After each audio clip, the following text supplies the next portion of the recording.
And we are live. Welcome, mystery and thriller fans. I'm your on-air host and author, Sara DiVello, here to host Mystery Monday. And because Mondays can be murder, we're going to make them a little less painful for you. Tonight, I am super excited to introduce to you Lev A.C. Rosen, who's here to give us the inside scoop on his brand new book, The Bell in the Fog. And we have signed copies tonight. I'm so excited. Lev, tell us about this book. Hi, thank you for having me. And it's so great to see you again after our chat at the Boston Book Festival, which was so much fun. And I'm so thrilled always to do anything with Murder by the Book, one of my favorite bookstores. Every time I go there, it's like, oh, it's such a special place. I heard it's your top favorite in the whole world. That's what I heard. Oh, well, I'm not playing that game. I'll get in trouble. But it is definitely a top favorite, as is every other independent bookstore ever. So yeah, Bell in the Fog. I should talk about that. Yes, Bell in the Fog is the follow-up to Lavender House, and it is another mystery that takes place in 1952 San Francisco. The protagonist of Lavender House, Evander Andy Mills, has decided to set up shop as a private detective over the Ruby, which is the most welcoming gay club in San Francisco. And Andy himself is queer, and he is trying to essentially be a detective for the queer community and also make up for his time as a cop and the ways that he was part of the system that oppressed his own community, even while knowing he was gay.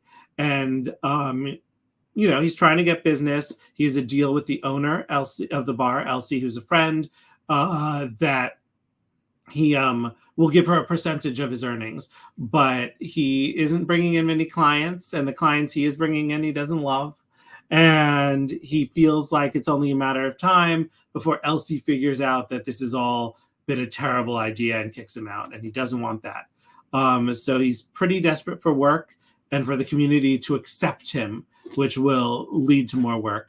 And one day he goes into his office, and there, sitting, waiting for him as a client, is an ex from several years ago who he thought had mysteriously vanished and possibly been taken in for being queer in the Navy in World War II, just post-war. And there's a lot of animosity there, but Andy needs the money. He needs the case, so he takes it. And it's a blackmail case that leads him all around the gay bars of San Francisco at the time, all of which are based on actual historical San Francisco gay bars. And I feel like going more than that gets into spoiler territory, but there's a mystery, and maybe he solves it. Ooh, well, I can't wait to get all the delicious details from you, Lev, because I love me some blackmail. I love PIs and procedurals. So the chance to put on my detective hat and get to solve the mystery, or try to solve the mystery myself. So I can't wait to talk to you about all the details. And I love queer history. So we have so much to talk about, and I can't wait to get into every delicious detail. First, I just want to welcome everyone. We are broadcasting live to 6 different destinations across Facebook and YouTube. So, hey, mystery and thriller loving friends, no matter where you're watching from, you're in the right place. It is the right time. It is a Mystery Monday. So get your questions going in the comments, and I will get them right over to Lev. Renee, welcome to the conversation, saying, hi, Sara and Lev from Southeast Florida. I hope you had a wonderful Thanksgiving weekend. Thanks, Renee. I hope you had a great weekend too, a great Thanksgiving weekend too. Renee adds that she thought Lavender House was excellent. Yay. Well, good news, Renee, because we've got some more Andy Mills for you, and we have signed copy thanks to my partner in crime, Murder by the Book. So I am going to pop that link into the comments. So no matter where you're watching from, friends, whether it's Facebook or YouTube, you can click this link and order a signed copy. And need I remind you that signed copies make the very best holiday gifts for yourself or others. So I say treat yourself and get a signed copy of The Bell in the Fog. Here is that link. Samantha, welcome to the conversation. She said, I just finished reading The Bell in the Fog yesterday. I am so glad I heard about this chat. Samantha, we're so glad you're here. Let us know if you have any questions for the author himself. Renee wants to know, can The Bell in the Fog be read as a standalone? Yes, my editor made me work very hard to ensure that it could. She was like, well, some people might pick it up without having read Lavender House. And I was genuinely shocked by that piece of information. I am someone who will always be like, well, I have to start at the beginning. So it's time to like find that book from the library and, read one, then two. But apparently some people do, start in the middle of series. I can't judge. I dog your pages.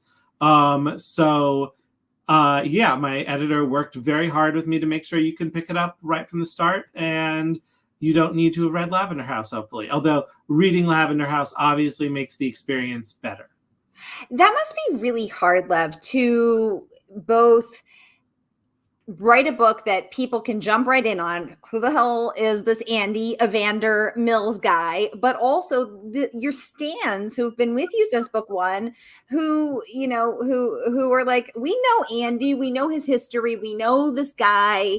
Get right into it. How do you do that? Bring everybody along, but not bore. How do you balance it? I genuinely have no idea, to the point where I feel like I should correct the thing that just popped up. I didn't work very hard. My editor worked very hard to be like, Lev, we have to explain this. Make sure that this is explained here, not too much here. Like, it was very sort of hand-holding for essentially the first chapter in terms of getting in that exposition. And I'm internally grateful to her. But yeah, no, it was a weird experience. And now writing the third one and having to do that again, it's very sort of like, okay, I want to explain things, but I don't want to over explain things. I want to make sure. And the best advice she gave me, actually, this correct. The best advice that she gave me was, it's not important. The facts of the previous books aren't what's important. It's more about the feeling and the relationships from the previous books that are important. So it wasn't so much about saying, I solved the following mystery and I solved the previous mystery in the following way. It was, because of this book, here's my relationship to so-and-so. Here's what my relationship is. That is so interesting, Lev. Thank you for letting us know that both, how you balance that and bringing people along, but not, losing people who are new here. So this is really helpful. Robin, welcome to the conversation. We're so happy you're here. Renee saying that is so great. Robin says, so great, so glad you enjoyed Lavender. Yes, exactly. So we have people who have enjoyed Lavender House, people who haven't read it. Renee saying, Lev, that must have been so difficult. She needs to read from book one of the series too. Renee, preach. I mean, yeah. I am nothing if not thorough. We got to go back up. Robin saying she is team read them all too. Okay, we're all like-minded. See, I'm going to go back to my editor and be like, I don't need to explain anything ever again. I'll let people read from the start.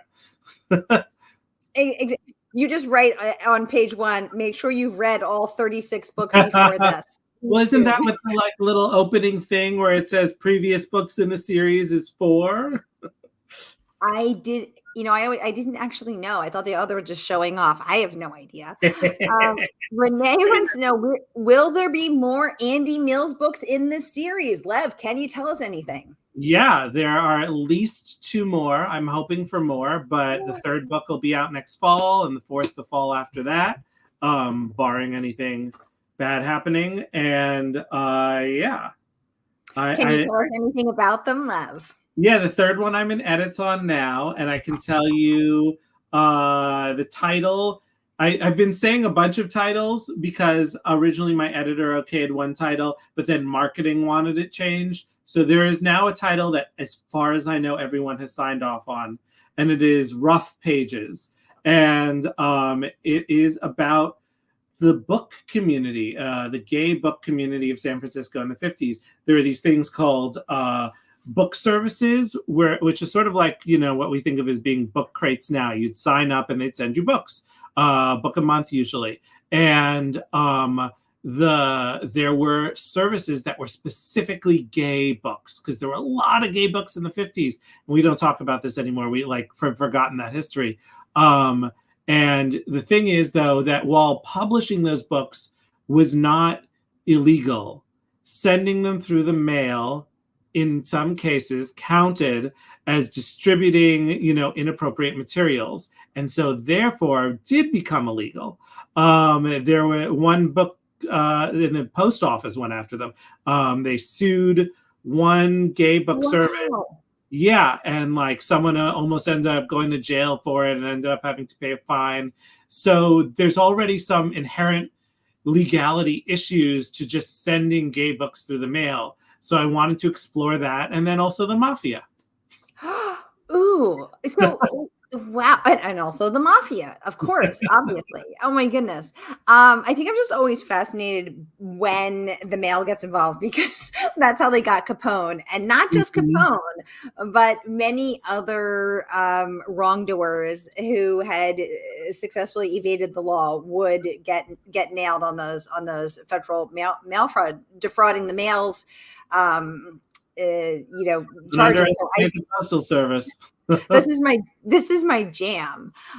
So I am here for it. So tell us, let's pause there and talk about your research, because I had no idea that this about this mail service issue charges that you're going to address in Rough Pages. By the way, love the title. Tell us about how did you stumble across this mail thing? I try to read a lot of queer history, and that one I learned about. There was a great article in the New Yorker, but I used that for research. But I actually had known a little about it from another great book, and I keep all my research books behind me, so I can always do this. Aha! Buying Gay by David Johnson, which is a book on the history of the way that things were sold to queer people, and queerness was used as a sales tool. And it's really fascinating. There's a lot of good stuff in here that I'm hoping to be able to use in lots of books. Yeah, it's so interesting. I have a lot of these queer research books, and if you ever zoom in on the shelf behind me, you'll be able to see essentially, maybe predict what's coming up next.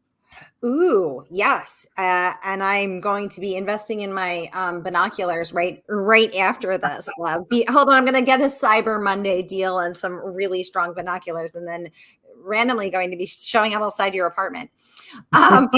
Renee saying, I guess Florida doesn't permit this series in school libraries. Renee sharing that she is based in Southeast Florida. Renee, yeah, I think we're all really distressed about the book banning that is happening. And she's saying she can't believe the mafia was also against queer book issues. The mafia was not necessarily against it. The mafia was about, making money off whatever it could. And that meant blackmail, extortion, which was easy against gay people. So, Lev, have your books been banned in Florida? Do you know? One of my YA books, Jack of Hearts and Other Parts, is the 23rd most banned book in the country, according to CBS. But it's a YA book. The banning tends to go after YA stuff more than adult stuff these days. But writing Rough Pages and having a banned book and getting these Google notifications on a regular basis about where it's been banned now. And there was one recently where the school board decided not to ban it, but the superintendent of schools stepped in to ban it. So I keep getting, So it's interesting to be in that situation where I'm writing about the ways queer books were treated in the past and seeing that unfold right now. And certainly there are echoes, but it's also kind of weirdly reassuring, because I write about this queer book community in the 50s and these book services, and there were lots of them, and there are all these gay books, and people really found themselves even as these books were banned. And we got through it and the books were not as banned anymore. And so, things come in cycles, and sometimes that can be really depressing because you're like, we'll never learn, we're going to go through it again.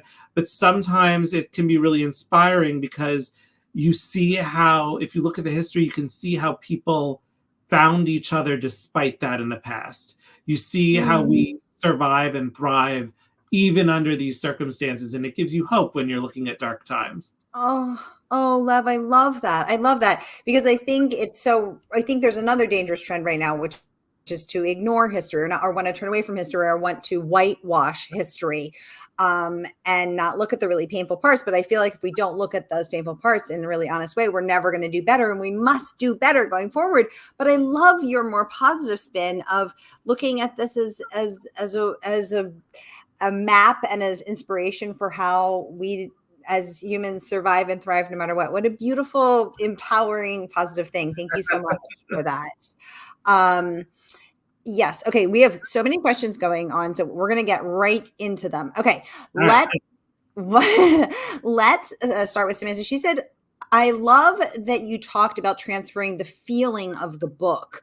My favorite thing about this book was the vibe of 1950s queer San Francisco. It has such a vibrant atmosphere. Samantha, well said. Lev, talk about how you immerse yourself in that and then brought it forth onto the page so successfully. I think a lot of it is about watching the old movies. I love the old movies. The whole reason I like write books is because the old movies. Yeah, Bogart and Bacall, Big Sleep, favorite movie. And so that immediately, and being able to summon that up because I've seen it so many times and I've seen these movies, like being able to sort of conjure it up pretty easily is part of the vibe. And then the other part is about sort of, I was just talking about this to a book group. There are a couple things. One is going on Facebook and they have these sort of remember when groups, and people post all these photos of San Francisco in the 50s. And I look at those photos and that gives me a vibe right away. And then I also love going through old magazines. I have a huge collection of magazines from the 50s, and we're talking Time, interior design magazines, all of these. And I love flipping through those. And that immediately gives you a sense of what it was like in the 50s or what people wanted it to be like, which is close. And that helps me write that lushness. Ooh, yes, exactly. Because when I was researching my book, when I was researching the 1920s, I was at first just reading the articles about the case that I was researching, and then I talked to a professor at Boston College who studies how the police are portrayed in the media in the 1920s, and he said, "You're not just reading the articles, are you?" And I was like, yes. And he said, no, you have to zoom out and look at the ads and look at the fashion and look at the ads are sales, look at the furniture. good. So good. And that's how you get in there. And I was like, oh my gosh, I was missing it. So then I had to go back and start again. And that's how you immerse yourself in the lushness. So I love knowing that you also were going through these magazines and that yielded this lushness. That's such a great thing. Renee's wondering if you could talk more about your research. So the magazines, the movies, the queer history. Anything particular you did for either of the? Could you talk about first Lavender House and then Bell in the Fog? Yeah. So the research, I have one book that's like my Bible for all these. Which is, tell us. Yeah, Wide Open Town by Nan Alamilla Boyd, which is a history of queer San Francisco up until 1965.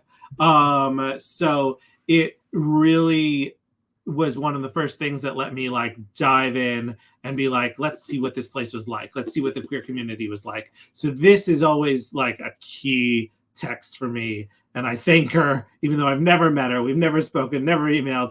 I thank her at the back of every book, which I hope she does not, find horrifying.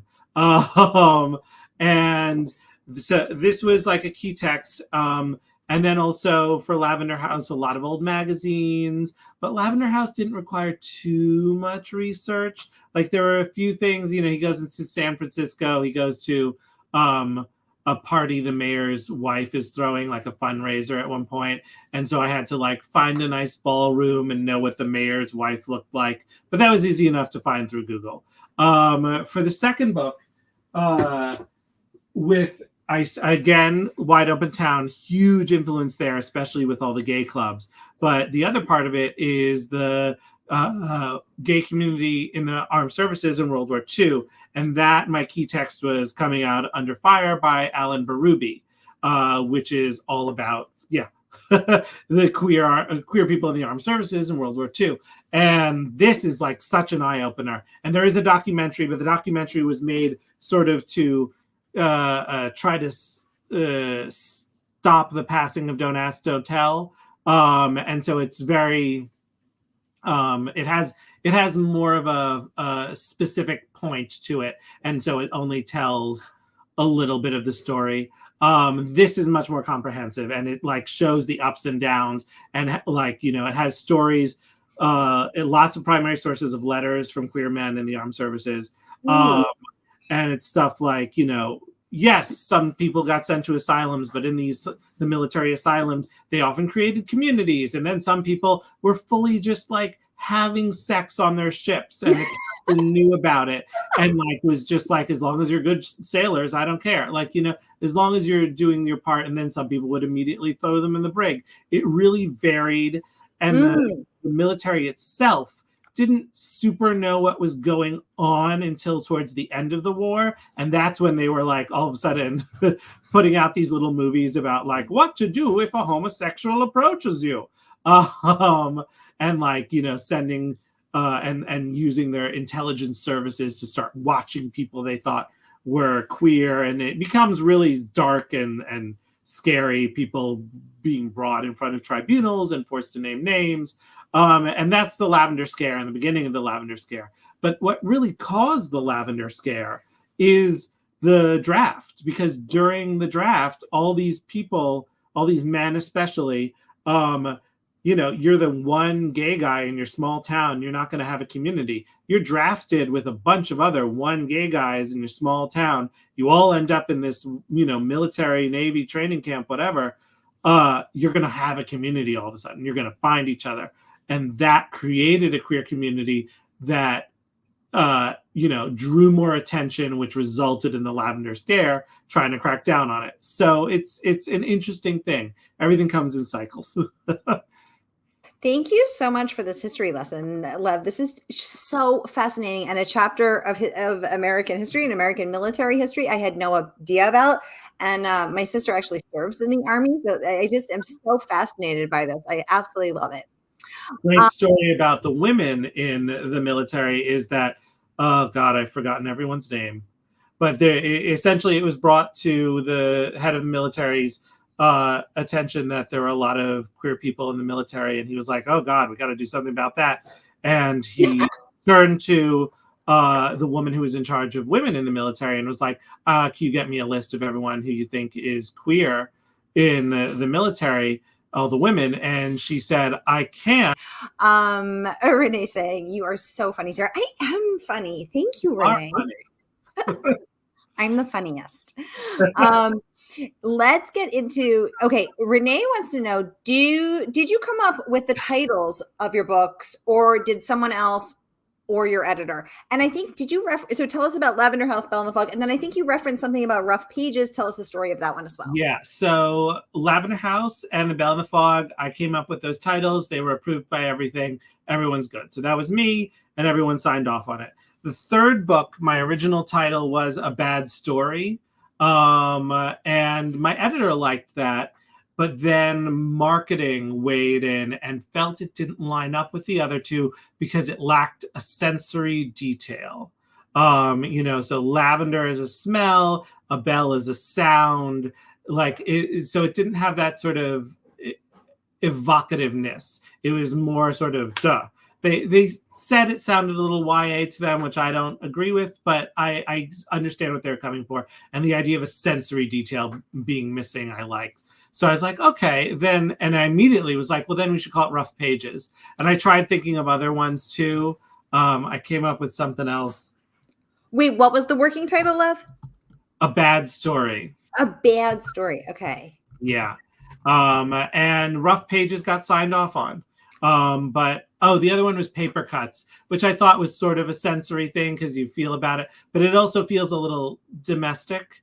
It doesn't necessarily feel like a mystery. So I decided that wasn't my favorite. And I proposed Rough Pages, and everyone signed off on it. So Rough Pages. Okay, so we have Lavender House, a smell, The Bell in the Fog, a sound, Rough Pages, a feeling. Mm-hmm. Now we've got to go through Taste and Sight. That takes us to 5. But then Yeah, what? I don't know We already have 2 books in the pipeline. So then are we going to cycle through back to Smell?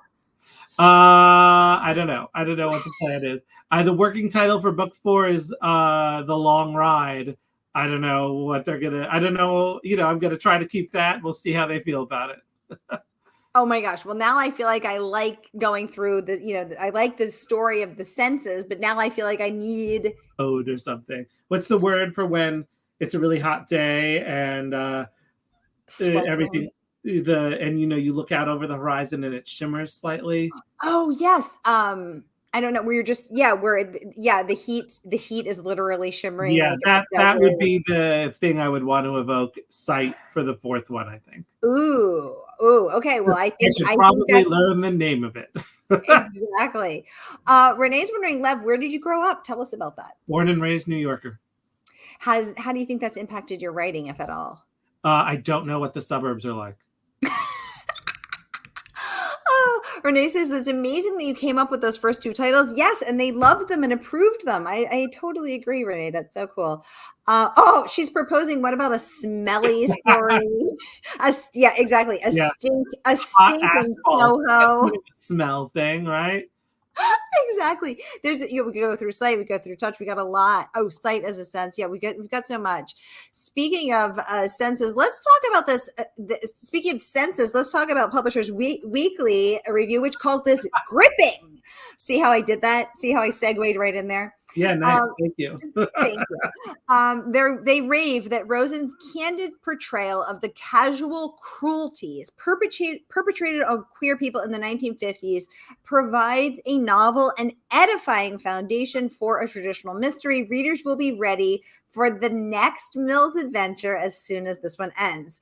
I had a segue, I had to take it, but that is high praise because I think one of the challenges when you're writing about cruelty and when you're writing about something that is so blatantly unfair is not to be overly dramatic because it actually warrants you want, or at least I want to, go on and on about it. But I liked how they honed in on how you resisted that temptation, and in your treatment actually conveyed it more effectively. I really liked how they honed in on that. So congratulations. Thank you. On that. Lev, any advice? Everybody, Lev taught writing for 10 years. So Lev, either in your experience, I'm just on a break. What? In my mind, I still do it. I still teach writing. I'm just on a break. So as a writing teacher and an author, any advice on that, on dealing with these weighty topics in a way that is so effective? I think a great way, it's hard, especially when you're talking about historical stuff, because there's a part of you that really wants to educate. Yes. And part of me wonders every time if I educated too much and it's distracting. And I'm very lucky. I have a great editor who knows how to sort of be like, this is too much. This is getting pedantic. And be like, maybe this information should go here in a more casual way. And so that is my best advice, is have a good editor. I think that it's important to always follow the character more than the history, more than the story, because the character is trying to achieve something, is always going for something, solve a mystery in this case. The genre makes it a pretty easy setup.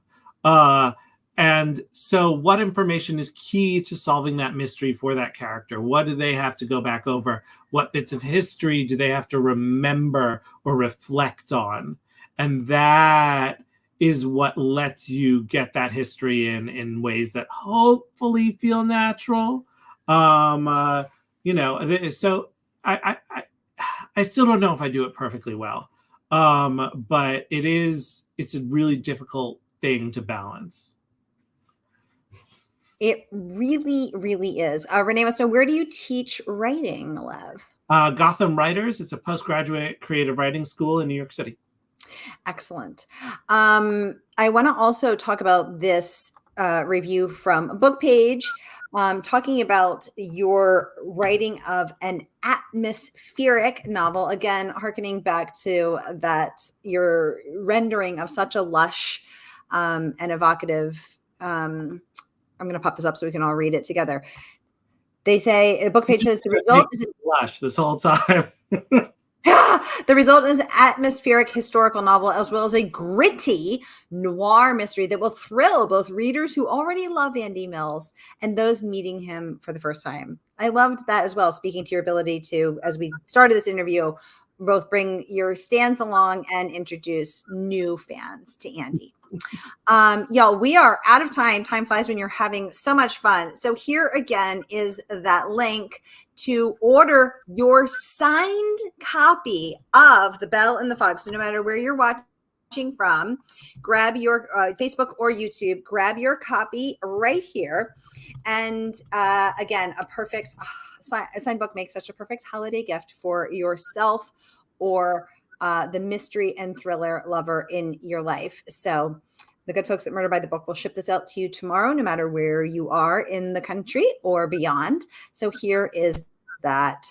Here's that link, Facebook or YouTube. Click and grab it. Oh, last question from Renee. So we're talking about your reviews. Lev, do you read your own reviews? I read the ones I'm sent by my publicists. I don't like lurk on Goodreads or anything. That I think is a path to madness. But the major ones, especially the ones my publicists send me, I will read those. Thank you for that answer. Thank you all for joining us. Thank you for your questions. Thank you for joining us on Mystery Monday. I hope we're getting your week off to a killer start. I'll be back at the top of the hour with Anna Petoniak and the inside scoop on the Helsinki affair. So grab a drink, grab a snack, and get back here at the top of the hour. Stay with me. It is Mystery Monday. I'll be right back.